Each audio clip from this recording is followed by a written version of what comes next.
Hi hello నమస్తే welcome to plus TV. నేను అలంకృత. జనరల్గా నిన్నటి ఎపిసోడ్ చూసిన తర్వాత సంజనాని అంటే సీక్రెట్ రూమ్కి పంపించినారు. ఎంతమంది గెస్ట్ చేసినారు అండ్ ఇంకొకటి వీళ్ళందరూ లోపల డిస్కస్ చేసుకొని ఫైనల్గా సంజనానే డిసైడ్ అయ్యారు కదా. మరి వీళ్ళకి సంజనానే పంపించాలనే ఉద్దేశం ఏదైనా ఉంటే నామినేషన్స్లో వేయొచ్చు కదా. అంటే ఈమెను చూసి భయపడుతున్నారా, లేకపోతే ఆమె టఫ్ కంటెండర్ అని భయపడుతున్నారా? ఆమె లేనప్పుడు ఆమె వెనక మాట్లాడి పంపించడం అనేది కరెక్ట్ కాదు. నామినేషన్స్ వచ్చినప్పుడు ఫేస్ ముందే మీరు హౌస్ హార్మోని దెబ్బతీస్తున్నారనో ఇంకా దొంగతనాలనో ఎక్సెట్రా ఏదో ఒకటి చెప్పేసి పంపించేయాలి. కానీ ఇలా అంటే ఆమె టఫ్ కంటెండర్ అని ఫీల్ అయ్యారా, లేదంటే వీళ్ళు భయపడుతున్నారా అర్థం కాలేదు. రాము రాథోడ్ మరి ఉత్తప్పుడు మరి మాట్లాడాడు, మరి నిన్న సడన్గా మాట్లాడేస్తున్నాడు. నాకు అర్థం కావట్లేదు. సంజన గారి కంటే కూడా రీతు చౌదరి గారు, తనూజ గారు చాలాసార్లు ఆయనను తక్కువ చేసి మాట్లాడినారు. అసలు మాట్లాడే ఛాన్సే ఇవ్వలేదు. ఈవెన్ ప్రియా కానీ లేదంటే శ్రీజ కానీ ఎవ్వరు కూడా. ఈయనకు అన్యాయమే జరుగుతుంది, బట్ ఇప్పుడు స్టాండ్ తీసుకున్నాడు ఈయన విషయంలో. ఎపిసోడ్కి వెళ్ళిపోయి చూస్తే మొన్న దివ్య గారు ఎంట్రీ అయిపోయారు కదా. సో తన ఈ బట్టలు దొంగతనం చేయాలి 3 racks అని చెప్పేసి శ్రీజ ప్లస్ సంజన గారు ప్లాన్ చేశారు. 3 racks తీసి బీన్ బ్యాగ్లో పెట్టేశారనమాట. బీన్ బ్యాగ్లో పెట్టారు ఓకే, బట్ నాకు నచ్చిన విషయం ఏంటంటే సంజన గారి దగ్గర దొంగతనం చేసినారు, దొంగగా బట్టలు దొంగలిచ్చినా కానీ తను దివ్యకి ఎక్స్ప్లెయిన్ చేసేటప్పుడు ఏం చెప్తుంది, అసలు నీలో ఎంత స్టఫ్ ఉందో మేము తెలుసుకోవాలి కదా, మీరు ట్రిగ్గర్ అవుతారా, ఏడుస్తారా అంటే అక్కడ దొంగతనం చేసినా కానీ ఇక్కడ తిను కన్వే చేసే విధానం నాకు సూపర్ అనిపించింది. ఎందుకంటే ఒక మనిషిని టెస్ట్ చేస్తే వాళ్ళు ఎంత లో ఉన్నారు, ఎంత హై ఉన్నారు, స్ట్రాంగ్ ఉన్నారు అనే విషయం మనకు అర్థమైపోతుంది. కాబట్టి తను దొంగతనం చేసినా నాకు మంచిగా అనిపించింది. కానీ ప్రతిసారి దొంగతనాలు అంటే చాలా కష్టం అబ్బా. ఒకవేళ ఇప్పుడు ఈ అమ్మాయి కొత్తగా వచ్చింది కాబట్టి మరి ఈ అమ్మాయిని పోక్ చేస్తే కూడా వీళ్ళకే నెగిటివ్ అయ్యే ఛాన్స్ ఉంటుంది.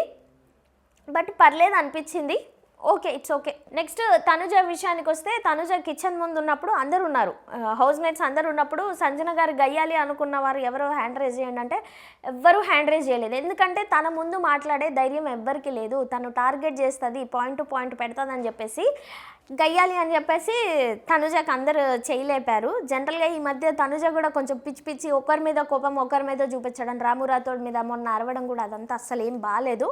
బట్ మేబీ సమ్ టైమ్స్ అలా ట్రిగర్ అవుతుంటారు, అది కామన్. ఇంకా ఎమోషన్స్ అన్నీ హోల్డ్ చేసుకున్నప్పుడు ఖచ్చితంగా ట్రిగర్ అవ్వడం అనేది కామను. బట్ దివ్య మాత్రం చాలా మంచిగా ఆడుతుంది, చాలా మంచి పాయింట్స్. అంటే ఎవరి దగ్గర నుంచి ఏం లాక్కోవాలి, గేమ్ చేంజర్ అనొచ్చు ఈమెను కూడా. ఎందుకంటే వచ్చి 2 days అయింది కాబట్టి ఆడాలన్న ఆశతో ఊహతో ఉంటారు కాబట్టి 2 days ఎవరైనా షార్ప్గానే ఆడతారు. మేబీ ఈ వీకెండ్ అయిపోయాక నామినేషన్స్ అయిపోయాక తన ఆట విధానం ఏంటనేది తెలుస్తుంది. బట్ 1 నుంచి 13 వరకు ఆర్డర్ పెట్టమని బిగ్ బాస్ తనకు ఒక ఇమ్యూనిటీ పవర్ లాగా ఛాన్స్ ఇచ్చినప్పుడు తను పెట్టిన ఆర్డర్ మాత్రం చాలా కంఫర్టబుల్గా, అంటే ఇది సేఫ్ జోన్ అని చెప్పలేము కానీ మంచి పాయింట్స్ చెప్పి మంచిగా, అంటే మన మైండ్లో ఏదైతే ఉందో బయట ఆడియన్స్ ఏదైతే అనుకుంటున్నారో సేమ్ అదే పాయింట్స్ పెట్టడం అయితే జరిగిందనమాట తను. సో 13th వచ్చేసి ఫ్లోరా గారు. బట్ ఫ్లోరా గారు చాలా అంటే మిగిలిన వాళ్ళు మరీ నానా రచ్చ చేసి ఫుటేజ్ కోసమే ఓవర్ చేయాలనే వాళ్ళు చాలామంది ఉన్నారు. బట్ తన కైండ్ ఆఫ్ పర్సన్ కాదు, వెరీ మెచ్యూర్ పర్సన్. తను ఎక్కడ స్టాండ్ తీసుకోవాలో అక్కడ తీసుకుంటుంది.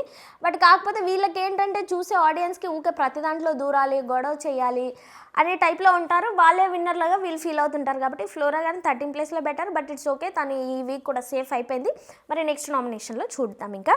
అండ్ 12th వచ్చేసి రాముని పెట్టింది. అసలు రాము నిజంగా ఎక్కడా కూడా కనిపించట్లేదు. ఫస్ట్ వీక్ బాగా పనులు చేశాడనో లేదంటే ఇది అంతే తప్పితే ఎప్పుడైతే ఆ టాస్క్ దగ్గర ఆగిపోయి స్టాండ్ అయిపోయి ఆ బొమ్మల టాస్క్ దగ్గర స్టాండ్ అయి నించుండిపోయాడో అప్పటి నుంచి ఇప్పటి వరకు ఇంకైనా తేరుకోలేదు.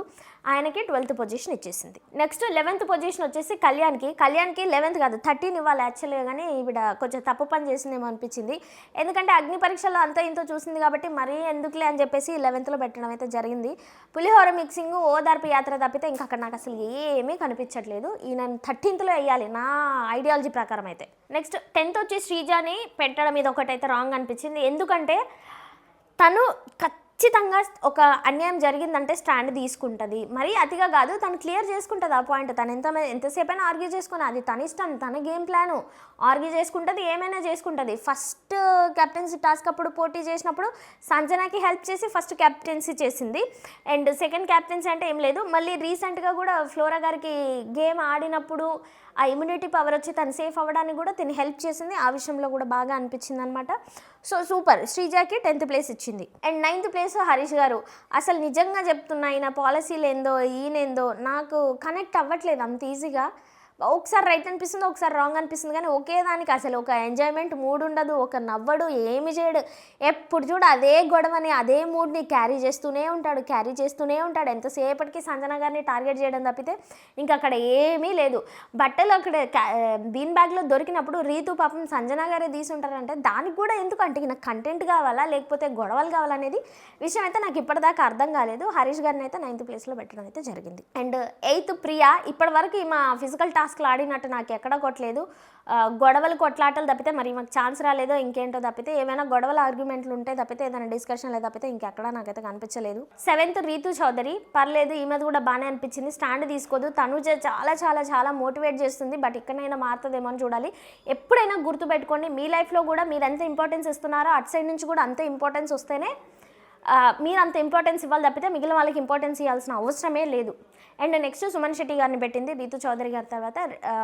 కరెక్ట్, పర్ఫెక్ట్ అనిపించింది. తన పాయింట్స్ బాగున్నాయి.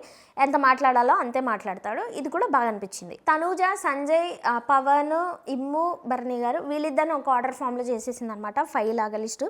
బర్నీ గారిని ఫస్ట్ ప్లేస్లో పెట్టింది, సెకండ్ ప్లేస్ ఇమ్ముని పెట్టింది, థర్డ్ ప్లేస్ మన పవన్ని పెట్టింది. ఎందుకంటే క్యాప్టెన్సీలో తనకు ఫాల్స్ జరిగినా తను ఒప్పేసుకొని క్యాప్టెన్సీ బ్యాట్ తీసేసి మళ్ళీ టాస్క్ పెడితే మళ్ళీ ఆడి గెలిచినందుకు తను ఆ ప్లేస్లో పెట్టింది. అది కూడా కరెక్ట్ పాయింట్. కాకపోతే భరణి అన్నది ఎక్కువ గేమ్ ఏం కనిపించట్లేదు. సింపతి గేమ్ ప్లే చేస్తున్నాడేమో, పెద్ద అని చెప్పేసి ఉందా తీసుకుంటున్నాడేమో అని కూడా అనిపించింది. అండ్ ఫస్ట్ 5 మెంబర్స్కి క్యాప్టెన్సీ ఇవ్వడం అయితే జరిగిందనమాట. అందులో కూడా ఇమ్ము క్యాప్టెన్ అయ్యాడు. ఇది గొప్ప విషయం. ఈ సంజన గారిని అయితే మిడ్ నైట్ లేపి మరి సీక్రెట్ రూమ్కి పంపించారు. బట్ అప్పుడు అవతారాలు చాలామంది బయటపడ్డాయి ఏమేమి మాట్లాడుకున్నారని. వచ్చిన తర్వాత ఇంకొక ఆట ఆడిస్తుంది చూడండి.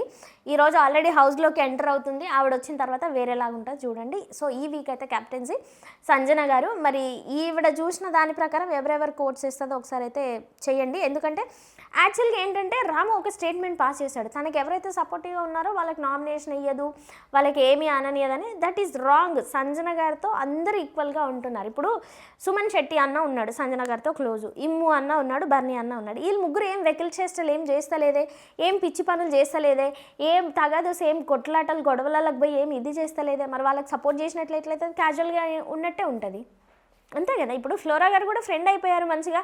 వాళ్ళ తప్పులు వాళ్ళు తెలుసుకున్నారు, మంచిగా ఉంటున్నారు. దానికి నచ్చిన వాళ్ళకి ఫేవరెటిజం అనేది రీతు చౌదరి చూపిస్తుంది తప్పితే మిగిలిన ఎవ్వరు కూడా చూపించట్లేదు అనేది నా ఒపీనియన్. సో మీరేమనుకుంటున్నారో కూడా కామెంట్ చేయండి. Thank you so much.